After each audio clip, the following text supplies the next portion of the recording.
평온한 일상과 안전을 뒤흔드는 개인정보 유출 사건이 잇따르고 있습니다. 최근 소식부터 소비자의 구체적인 대응 방법까지 오늘은 용성호 변호사와 함께 자세히 알아보겠습니다. 안녕하세요. 안녕하십니까? 네, 변호사님, 최근 들어서 개인정보 유출 사고가 끊이지 않고 일어나고 있습니다.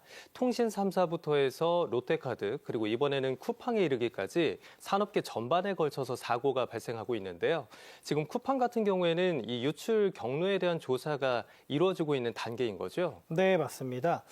현재 쿠팡에서 근무하다 퇴사한 전 중국 직원에 의해서 유출이 이루어진 것이 아니냐라는 가능성이 대두되곤 있는데요. 구체적인 어떤 유출 경로에 대해서는 아직 조사가 진행 중에 있습니다. 현재 과학기술정보통신부와 그리고 개인정보보호위원회가 공동으로 구성한 민관합동조사단이 유출 경로를 조사하고 있고요. 그와 별도로 경찰 역시도 유출 경위를 조사하고 있습니다. 쿠팡 역시도 경찰에 고소장을 제출하면서 성명 불상의 자가 불상의 방법으로 개인정보를 유출했다라고 고소장을 작성하기도 했고, 유출 경위 역시도 전에 근무하던 직원에 의해서 암호키 해지가 되지 않아서 유출된 것 아니냐라는 논란이 있곤 있지만 구체적으로는 아직 조사 중에 있습니다. 하지만 최근 그 12월 9일자 경찰이 신청한 압수수색 영장에 보면요, 지금 현재 언론에서 대두가 되고 있는 그 전 중국 직원에 의해서 되었다라고 피의자로 특정된 걸로 봐서는 언론에서 얘기하고 있는 대로 그렇게 조사가 이루어지고 있는 것으로 보입니다. 네, 지금 국민의 대다수가 이런 개인정보가 유출됐다는 안내 문자를 받으셨을 거예요. 저도 받았고 혹시 변호사님은 받으셨나요? 저도 많이 받았습니다. 아, 그렇군요. 네. 자, 이게 작은 기업도 아니고 대기업이잖아요. 그러니까 개인정보 관리의 중요성에 대해서 누구보다 잘 알고 있을 건데 대체 이런 일들이 왜 자꾸 벌어지는 걸까요? 일단은 대기업들일수록 오히려 더 개인정보에 취약한 면도 있는 것 같아요. 이런 개인정보 대규모 유출 사태가 발생하는 게 크게 한 3가지 정도로 볼 수 있는데, 가장 큰 이유는 뭐냐면요. 일단은 개인정보가 갖는 가치가 점차 증대되고 있다는 거예요. 그러니까 이제 유출된 개인정보를 가지고 소위 말하는 범죄자들이 할 수 있는 게 많아졌는데, 보이스피싱이라든가 리딩방 사기라든가 투자 사기와 같이 개인정보를 이용해가지고 타인에게 재물을 얻는 이런 것들이 이제 가능해지다 보니까 다른 사람의 개인정보가 거래되는 소위 말하는 암흑시장에서 이제 개인정보의 가치가 굉장히 커졌고요. 그러다 보니까 많은 고객의 개인정보를 보관하고 있는 대기업일수록 오히려 해커들이라든가 아니면 내부 직원이 개인정보를 유출하고자 하는 유혹이 조금 더 커질 수 있습니다. 네. 두 번째 이유는 뭐냐면요. 그럼에도 불구하고 개인정보가 유출됐을 때 법적 제재라든가 손해배상액이 굉장히 작다라는 데 있습니다. 과거에도 보면요. 대규모 유출 사태에도 불구하고 기업이 부담하는 과징금이라든가 손해배상액이 굉장히 작았던 사례들이 많이 있습니다. 우리나라에서 역대 최대 과징금이라 불렸던 게 이제 카카오 사태였는데요. 그때에도 151억 원 정도의 과징금에 불과했고요. 네. 실제로 매출액이 수십조 원에 이르는 대기업의 입장에서 보면은 굉장히 낮은 수준의 과징금이어서 부담이 되지 않는 상황이라고 할 수 있습니다. 그리고 손해배상의 경우도 마찬가지인데요. 이제 과거의 인터파크 사태에서 보면요. 당시에 1인당 10만 원 정도로 해서 손해배상액이 인정이 됐습니다. 그리고 그 10만 원 역시도 실제 유출이 있고 나서 약 5년이라는 너무나 긴 시간이 흐른 다음에 인정이 됐기 때문에 기업의 입장에서는 작은 과징금과 손해배상 정도로도 유출을 넘길 수 있기 때문에 어떤 손해배상과 그리고 이제 과징금의 어떤 제재 수준이 너무 낮다라는 문제가 있습니다. 그러다 보니까 세 번째 이유로 기업 역시도 개인정보 유출을 방지하기 위해서 최대한의 노력을 기울이기보다는 정말 어떤 책임을 회피하는 면피용으로 최소한의 노력만 기울인 경우가 많습니다. 그래서 실제로 최근 사례들을 보면요. 어떤 고도화된 해커 집단에 의한 공격에 의해서 개인정보가 유출이 됐다기보다는 다소 부실한 관리에 의해서 되는 경우가 많고요. 최근 쿠팡 사례 역시도 다른 해커 그룹이 아니라 국내에서 근무하다가 퇴사한 전 직원에 의해서 유출됐다라는 것들이 보입니다. 네. 그렇기 때문에 개인정보 유출 시에 과징금이라든가 손해배상 액수가 너무 작다 보니까 기업 입장에서는 내가 많은 비용과 시간을 들여서 개인정보 유출을 방지하는 것보다는 일단은 사고가 발생을 했을 때 거기에 대한 과징금과 손해배상액을 내는 게 오히려 더 경제적으로 이득이다라고 판단하게 되는 경향들도 있는 것 같습니다. 이런 이유들 때문에 이제 과징금의 액수도 3회에서 이제 10%로 올려야 된다라는 주장도 많이 있고요. 징벌적 손해배상 제도를 조금 더 강화해서 시행해야 된다라는 이제 조짐들도 있는데요. 있는데요. 아직은 가능성에 불과하고 있는 그런 단계입니다. 네, 경제적인 비용에 견져봤을 때 그냥 차라리 과징금 내고 말지 뭐라고 생각한다는 것 자체가 맞습니다. 개인정보 보호에 있어서 굉장히 안일한 대처가 아닌가라는 생각이 드는데요. 그런데 이번 사건의 경우 이전과는 좀 다르게 느껴지는 게 이 유출된 정보 중에 이 세밀한 부분들을 살펴보면 배송 내역이라던가 뭐 주문 사항 그리고 또 우리 집 공동 현관 비밀번호 이런 것들이 포함되어 있다고 하더라고요. 어떻게 네. 보면 생활 밀착형 정보가 될 수 있는데 그래서 소비자들의 불안감이 더 높아지는 거 아닐까요? 예, 맞습니다. 사실 과거 개인정보 유출 사례들을 보면요. 대부분의 개인정보가 내 이름이라든가 연락처 그리고 생년월일 이런 정도였습니다.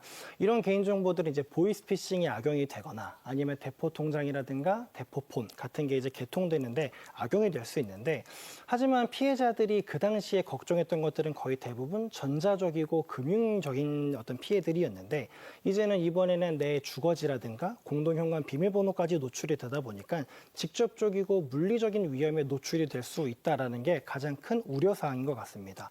뭐 극단적으로 얘기하면 이겁니다. 누군가 유출된 내 개인 정보를 가지고 공동현관 비밀번호 누르고 우리 집 앞에 찾아와 가지고 현관문 두드리면서 누구누구 씨 댁이죠라고 해도 내가 거기에 무방비로 노출될 수밖에 없다라는 게 많은 분들이 가장 우려하는 부분인 것 같고요. 무서운데요. 그래서 그렇죠. 실제로 그러다 보면 이런 것들이 주거 침입이라든가 스토킹과 같은 범죄로 충분히 이어질 수 있다라는 것들이 우려되고 있는 상황입니다. 네. 자, 불안감이 커져가면서 이렇게 쿠팡을 이용하던 고객들이 탈쿠팡이라고 하죠. 네. 회원을 탈회하는 경우들도 많이 발생을 하고 있는데 지금 보면 그 탈퇴 과정이 굉장히 복잡합니다. 그래서 이게 너무 복잡해서 탈퇴 과정에서 포기했다라는 사람들도 있더라고요. 이런 문제는 법적으로 괜찮은 건가요? 일단은 탈퇴 과정이 굉장히 복잡한 건 역시도요, 법적으로 문제가 될 소지가 충분히 있습니다. 일단은 쿠팡 회원 탈퇴를 하려면 이제 그 모바일 앱에서 PC로 이동을 해야 되고요. 각종 설문조사라든가 비밀번호 재입력 등 총 한 6단계 정도의 이제 절차를 거쳐야 되는데요. 그런데다가 이제 유료 회원이라고 할 수 있는 와우 멤버십을 이용하는 경우에는요, 보다 더 많은 절차를 거치게 되어 있습니다. 그런 반면에 이제 쿠팡에 회원 가입을 할 때는 단 3단계만으로 비교적 간편하게 이제 회원 가입을 할 수 있다 보니까요, 기업이 이제 개인 정보 주체에 어떤 탈퇴권이라든가 자신의 개인 정보에 대해서 더 이상 가공하거나 이용하지 말라는 이용 정지권, 그리고 개인 정보를 파기해달라는 파기권, 이런 것들에 대한 부당한 간섭이고 부당하게 절차를 늘리는 그런 실질적 침해 행위 아니냐라는 문제가 있을 수 있습니다. 네. 실제로 개인정보보호위원회 역시도요, 이러한 점을 문제 삼아가지고 쿠팡 측에 대해서 회원 가입하는 것보다 탈퇴하는 것이 너무나 어려우면 안 된다라는 게 개인정보보호법의 취지이기 때문에 이런 취지에 위반될 여지가 있다라고 하면서요, 절차 간소화를 공식으로 권고한 적이 있고요. 쿠팡 역시도 그 권고 시점에 맞추어 가지고요, 탈퇴 절차를 비교적 간소화했다라고 지금 발표되고 있습니다. 그렇군요. 그런데 이렇게 개인정보 유출 사고가 났을 때 보상도 중요한 부분이잖아요. 그런데 기업들이 가입한 개인정보 유출과 관련한 배상 보험의 금액이 너무 적다는 이야기도 있더라고요. 네, 맞습니다. 일단은 우리나라 개인정보보호법은요, 개인정보 유출이라든가 노출, 도용 등에 대비해 가지고요, 개인정보보호법은 반드시 기업들이 이제 개인정보가 노출됐을 때의 손해배상에 대비해 가지고 보험에 가입하거나 공제에 가입하거나 하도록 그런 의무 규정을 두고 있습니다. 그런데 문제는 의무 규정을 두고는 있는데 그 한도가 10억 원으로 굉장히 낮다라는 겁니다. 네. 실제로 이번에 문제가 된 쿠팡이라든가 얼마 전에 개인정보 유출이 있었던 SKT 역시도 10억 원 상당의 개인정보 유출 배상 책임 보험에 가입이 되어 있다고 하고요. 이번 쿠팡 사태의 경우에 살펴보면 전체 유출된 개인정보가 3,370만 명에 이른다고 하는데 10억 원으로 나누면은 1인당 받을 수 있는 돈은 불과 수십 원에 불과한 그 정도로 어떻게 보면은 단순하게 책임을 내가 이행했다라는 면피용. 그러니까 사실 보험이라는 게 정말 어떤 책임을 면피하기 위한 용도가 아니라 손해를 충분히 보상해주기 위한 한도가 돼야 되는데 그런 한도에 이르지 못하고 있다라는 지적이 나오고 있습니다. 그래서 최근에 대규모로 개인정보를 이제 관리하는 대기업의 경우에는 기업의 가입 최소 한도를 10억이 아니라 1,000억 원으로 늘려야 되는 것 아니냐라는 논의가 이루어지고 있고요. 실제로 최근 최근에 이제 개인정보 유출이 있었던 SKT의 경우에는요, 이런 문제가 불거진 이후에 1,000억 원짜리 사이버 보험에 추가로 가입을 했다라고 알려져 있습니다. 네, 상황이 이러다 보니까 쿠팡 미국 본사를 상대로 해서 집단 소송 움직임도 보이고 있는데요. 그런데 이 언론 기사를 접하다 보니까 눈에 띄는 용어가 있더라고요. 징벌적 손해배상. 맞습니다. 사실 좀 익숙하지 않아서 이게 뭔지 잘 모르겠는데 네. 변호사님께서 이번 시간을 통해서 좀 자세히 소개를 해주시고 승소 가능성은 있는 건지 그것도 같이 짚어주시면 좋을 것 같습니다. 네, 알겠습니다. 일단 징벌적 손해배상이라는 건 그겁니다. 손해배상이라는 건 뭐냐? 내가 받은 손해가 이만큼이니 그 손해를 당신이 나에게 배상해라 라는 게 단순한 손해배상인데 그것을 넘어서서 그 손해액을 넘어서서 징벌적인 의미, 그러니까 페널티의 의미까지 부과해가지고 배상금을 부과하는 제도를 바로 이제 징벌적 손해배상입니다. 우리나라 손해배상 책임의 핵심은 뭐냐면요. 두 가지인데 첫 번째는 피해자가 스스로 손해액을 입증해야 된다는 거고요. 두 번째는 피해자가 입증한 손해액을 한도로 해서 손해배상액이 이루어진다는 겁니다. 물론 우리나라의 경우에도 하도급법이라든가 정보통신망법과 같은 일부 법률에서 징벌적 손해배상 제도를 도입을 하고 있고 또 최근에 문제가 되고 있는 개인정보보호법 역시도 징벌적 손해배상 제도를 도입은 하고 있습니다. 네. 반면에 그게 이제 일반적이진 않고 아주 예외적인 경우인데요. 반면에 미국의 경우에는 징벌적인 손해배상 제도가 일반적으로 자리를 잡고 있고요. 또 그 배상의 한도 역시도 뭐 최저 3배에서 10배까지 가고 있고 일부 하급심 판결의 경우에는요. 일부 손해액의 100배까지 배상하도록 하는 그런 하급심 판례도 있었습니다. 네. 우리나라에도 이처럼 징벌적 손해배상 제도가 있고 또 개인정보보호법에서도 규정하고 있으면은 우리나라도 그렇게 하면 되는 거 아닐까라는 생각이 드는데 사실 우리나라에서는 이 징벌적 손해배상이라는 게 약간 유명무실하다라고 법률가들 평가를 하고 있습니다. 네. 왜 그러냐면요. 법원이 인정해주는 기초적인 실제 피해액 자체가 되게 낮기 때문입니다. 아까 말씀드린 것처럼 그 징벌적 손해배상이라는 것은 내가 입은 손해액을 기초로 해가지고 몇 배, 3배에서 5배 정도의 손해배상액을 인정해 주는 건데 기본적으로 인정받을 수 있는 손해배상 액수 자체가 작다라고 한다면 거기에 아무리 3배, 5배를 해도 전체 피해액이 낮기 때문에 그렇습니다.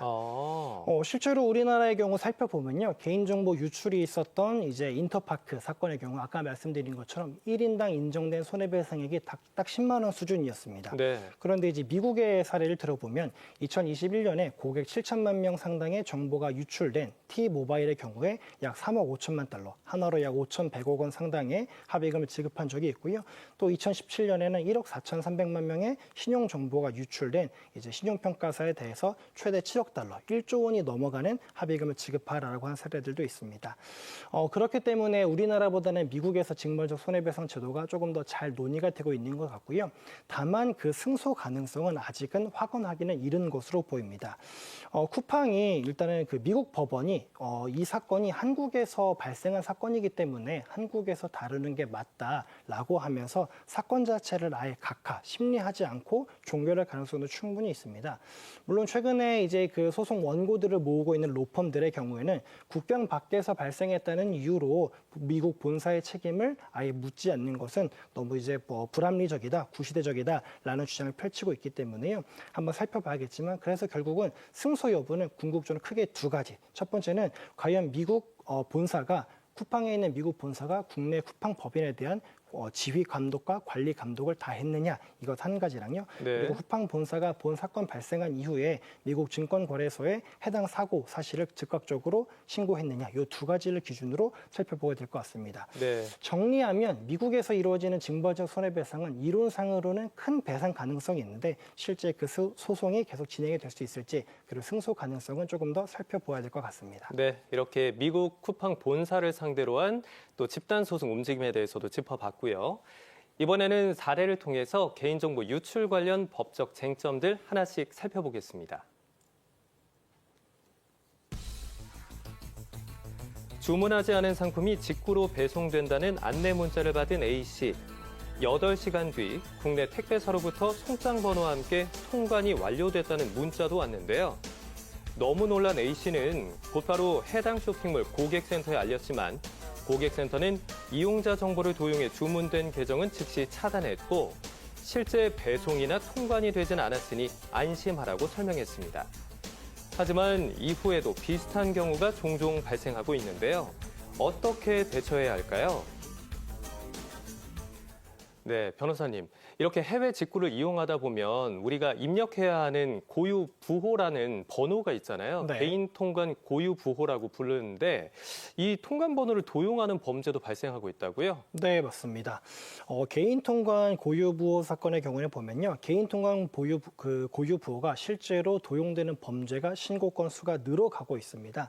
특히나 이번에 유출된 개인 통관 고유 부호가 이번에 유출되지 않았다고 하지만 만약 그런 것이 유출이 됐을 때 기존에 유출된 다른 개인 정보와 결합되는 경우에는 오히려 더 큰 범죄로 이루어질 수 있습니다. 범죄자가 다른 사람의 통관 번호를 이제 도용해서 말씀하신 것처럼 직접 구매를 하는 경우에는 크게 두 가지 문제가 있을 수 있는데요. 하나는 해외 면세 한도와 관련된 것입니다. 네. 우리나라가 해외에서 상품을 직구할 때는 이제 개인 면세 한도가 있는데 나도 모르게 다른 사람이 내 개인 통관 고유 부호를 도용을 해가지고 내 명의로 내 번호로, 내 부호로 이미 면세 한도를 초과해서 구매한 게 있다고 한다면 나는 이번에 구매하는 게 면세 한도에 해당하겠다라고 생각할 수 있지만 실제로는 면세 한도를 초과해가지고요. 이제 과도한 세금을 납부하게 될 여지가 있고요. 그거보다 더 큰 문제는 나도 모르게 불법적인 어떤 물품들을 구매하는 당사자가 될 수 있다라는 겁니다.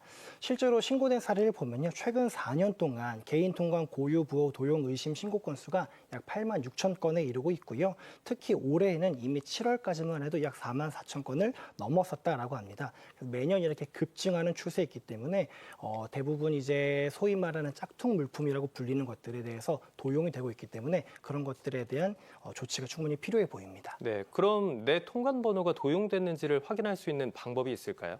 예, 있습니다. 일단은 관세청에서 제공하고 있는 시스템이 있는데요. 개인 통관 고유 부호 조회 시스템 유니패스라고 하는 게 있는데요. 거기에 접속하시면 내 통관 부호를 통해서 지금까지 구매된 내역이 뭐가 있는지 확인할 수 있기 때문에 한번 확인해 보시고 거기서 만약에 내가 직접 구매한 게 아닌데 들어온 물품이 있다고 한다면 도용을 충분히 의심해 볼 수 있습니다. 다만 이것의 문제점은 내가 그때마다 계속해서 관세청 홈페이지에 들어가서 확인을 해야 된다라는 어려움이 있는 건데요. 그렇기 때문에 개인 통관 고유 부호 의심을 개인 통관 고유 부호 도용을 즉각적으로 확인할 수 있는 방법이 있는데 바로 국민비서 알림 시스템을 이용하는 겁니다. 네. 국민비서 사이트에 접속하셔가지고요. 알림 설정 목록에 가셔서 전자상거래 물품 통관 내역 알림 체크를 하면은 내 개인 통관 고유 부호를 이용해가지고 물품이 들어올 때마다 즉각적으로 알림이 오기 때문에 이런 것들도 하나의 방법이 될 수 있을 것 같습니다. 국민비서 알림 서비스 굉장히 유용한데 저도 처음 들어봤거든요. 네. 이걸 한번 써봐야겠다는 생각이 들거든요. 자, 그런데 만약에 내가 실제로 물품을 구입하지 않았는데 내 통관 번호가 쓰였다. 도용이 의심되거나 확인이 됐다. 어떻게 대처해야 할까요? 일단은 내 개인 통관 고유 부호를 변경하는 게 가장 우선입니다. 1년에 최대 5번까지는 변경이 가능하니까요. 도용 사실을 인지하시는 즉시 개인 통관 고유 부호를 변경하시는 게 좋을 것 같고요. 그리고 기존 통관 부호에 대해서는 사용 정지 신청을 해야 됩니다. 그런 다음에 관세청과 세관에 내가 도용됐다라는 의심 신고를 하시는 게 좋습니다. 이렇게 신고를 해 두어야 나중에 문제가 생겼을 때 혹여나 내 명의로 내 개인 통관 고유 부호를 악용해서 불법적인 물품이 실제로 밀반입 되었을 때 그것에 대해서 내가 이미 신고한 사례입니다. 이미 신고한 상황입니다. 라고 하면서 책임을 면할 수 있을 것 같고요. 실제로 관세청 역시 보도 자료에 따르면요. 개인 통관 고유 부호가 이제 도용된 것 같다라고 의심되는 경우에는 곧바로 신고해서 그 도용 사실이 입증되기만 하면은 개인에 대해서 아무런 책임을 묻지 않겠다라고 한 상황이기 때문에 반드시 도용이 의심된다라고 한다면요. 관세청이나 세관이나 경찰에 신고하시는 게 좋을 것 같습니다. 네, 알겠습니다. 개인정보 유출 사태에 따른 불안 심리 악용 범죄도 기승을 부리고 있는데요. 어떤 수법이 있을지 사례를 통해서 살펴보겠습니다. 최근 카드 배송 안내를 받은 B씨. 하지만 B씨는 카드를 신청한 사실이 없는데요. 이 사실을 알리자 카드 배송원은 요즘 이런 사고가 많다면서 개인정보가 유출돼 명의 도용된 카드가 발급된 것 같으니 확인해보라며 고객센터 번호를 알려줬습니다. 하지만 배송원이 알려준 고객센터 번호는 가짜였는데요. 이런 것도 보이스피싱인가요? 네, 변호사님. 이렇게 개인정보 유출 사고가 일어나고 나면 또 기승을 부리는 것 중에 하나가 보이스피싱 또는 스미싱입니다. 이번에도 이런 유사한 사례가 좀 발생했다고요? 네, 맞습니다. 사실 이런 사례가 작년 하반기부터 발생하고 있는 아주 유행하고 있는 이제 보이스피싱 수법입니다. 수법에 대해서 간략히 설명드리면 방금 말씀 주신 것처럼 새 신용카드가 배송 중이다라는 연락이 오고 그럼 나는 신용카드를 신청한 적이 없으니 나는 신청한 적이 없다라고 얘기하면은 배송 기사가 아무래도 개인정보가 도용돼서 그런 것 같다라고 하면서 고객센터에 전화해서 확인해 보시라라고 말씀을 주는데 문제는 그 전화번호가 가짜 고객센터 전화번호고 그 번호로 연락을 하면 보이스피싱 범들에게 연결이 된다라는 겁니다. 네. 그런 다음에 그 번호로 연락을 하면은 아무래도 핸드폰이 감염된 것 같으니 핸드폰에 악성 어플을 없는지 한번 확인해 보자라고 하면서 특정 어플을 설치할 것을 권유를 하는데 문제는 그런 어플을 설치를 하면은 앞으로 내가 거는 모든 전화들이 보이스피싱 범들에게 연결이 된다라는 겁니다. 이런 카드 배송 사채인 보이스피싱의 가장 큰 문제가 뭐냐면요. 일반적인 보이스피싱은 피해 규모가 작은 반면에 이런 카드 배송 보이스피싱의 경우에는 피해 규모가 굉장히 크고 그리고 피해자가 속아 넘어가는 기간도 굉장히 장기간이다라는 겁니다. 특히나 이번에 쿠팡 개인정보 유출로 인해서 카드 배송 사칭 보이스피싱 범죄 피해 가능성이 더욱더 증대되고 있습니다. 네. 왜 그러냐면 예전에는요. 누구누구님의 신용카드가 배송 중입니다 라는 문자가 오면 그 문자를 보고 내가 피해자가 그 상대방한테 전화를 해야지만 연결이 됐었는데 이제는 집 주소지와 그리고 공동연관 비밀번호가 다 노출이 됐다 보니까 누군가 집으로 찾아와가지고 카드 배송 기사입니다 라고 하면서 카드 신청하셨죠 라고 하면은 저는 그런 적 없는데요 라고 하면서 오히려 더 앞에 보이는 사람에게 넘어갈 우려가 커진다라는 겁니다. 특히나 그 과정에서 피해자가 저는 카드를 신청한 적이 없는데요 라고 말을 하면은 카드 배송 기사가 아무래도 요즘에 이제 쿠팡이라든가 SKT 같은 곳에서 정보가 많이 유출됐다 보니까 그것 때문에 신용카드가 이제 도용된 것 같다라고 하면서 다시 한번 고객센터에 전화해 보시라라고 하면은 오히려 그렇게 속아 넘어갈 가능성이 더 커지고 있는 것 같습니다. 네. 이렇게 개인정보 유출이 단순 유출로 끝나지 않고 2차 피해가 생길까 그게 더 걱정이 되는데요. 혹시 이번 쿠팡 개인정보 유출 사고 이후에 2차 피해 사례로 이어진 게 또 있을까요? 11월 29일에 신고가 들어온 게 한 가지 있다고 합니다. 이제 그 신고자 말로는 쿠팡에 등록한 카드에서 300만 원이 무단 결제가 되었다라고 얘기를 했고요. 하지만 이 사례가 쿠팡 개인정보 유출 때문인지는 아직 경찰에서 수사 중에 있습니다. 이게 개인정보가 유출되고 나서 아직 얼마 되지 않았기 때문에 그런 피해 신고 건수가 많이 있지는 않지만 앞으로도 기존에 유출된 개인정보와 결합되는 경우에는 피해 신고가 충분히 많이 있을 수 있기 때문에 오히려 피해 예방에 최선을 다하는 게 좋을 것 같습니다. 네, 이번 쿠팡 사태에서 개인정보가 유출된 사용자 3천만 명이 넘었습니다. 우리가 일상생활에서 피해를 보지 않기 위해서 이런 개인정보가 유출되는 걸 막기 위해서 그리고 또 이 피해를 최소화하기 위해서 어떻게 대응해야 할지도 마지막으로 한 말씀 부탁드릴게요. 네, 일단은 기존에 유출된 정보가 있다고 한다면요. 해당 계정에서 사용하고 있는 것과 동일한 비밀번호를 사용하고 있는 경우에는요. 모두 비밀번호를 변경하는 게 좋을 것 같고요. 특히나 자동 로그인이 되어 있다고 한다면 그런 것들도 해제해 놓으시는 게 좋을 것 같습니다. 특히 물리적 보안이라는 걸 좀 약간 강화할 필요가 있는데 아까 말씀드린 것처럼 개인 주소지라든가 공동연관 비밀번호까지 모두 노출이 된 상황이기 때문에요. 공동연관 비밀번호를 변경하는 것도 한 가지 방법이 될 수 있습니다. 그리고 이번에 많이 노출된 개인정보에 따라서요. 이제 금융감독원에서 개인정보 노출자 사고 예방 시스템을 이제 가동하고 있습니다. 그렇게 하는 경우에는 신규 계좌가 개설이 되고 신규 신용카드를 만드는 것 역시도 방지가 되고 있기 때문에 이용하시는 게 좋을 것 같고요. 네. 또 은행에 방문하거나 금융감독원 홈페이지에 접속해서 여신거래 안심차단 서비스에 가입을 하시게 되면 신용대출이나 카드론, 신용카드 발급 등 개인의 신규 여신 거래가 이제 막아지기 때문에 그런 것도 한 가지 방법이 될 수 있습니다. 또 한국정보통신진흥협회에서 운영하고 있는 명의 도용 방지 서비스 이용하면은 지금까지 내 명의로 개통된 핸드폰이 뭐가 있는지 확인할 수 있기 때문에 혹여나 내 명의가 도용되어서 대포폰이 개통된 건 아닌지 걱정되는 경우라고 한다면 이런 시스템을 이용해 보는 게 좋을 것 같고 특히나 이런 시스템이 이제 웹상에서만 가능한 게 아니고요. 모바일 어플상에서도 가능하다고 하니까요. 이런 것도 한번 확인해 보시는 게 좋을 것 같습니다. 네, 이렇게 개인정보 유출로 인한 피해를 막기 위해 다양한 방법들이 마련돼 있으니까 꼭 기억해 두셨다가 도움을 받아보시면 좋겠습니다.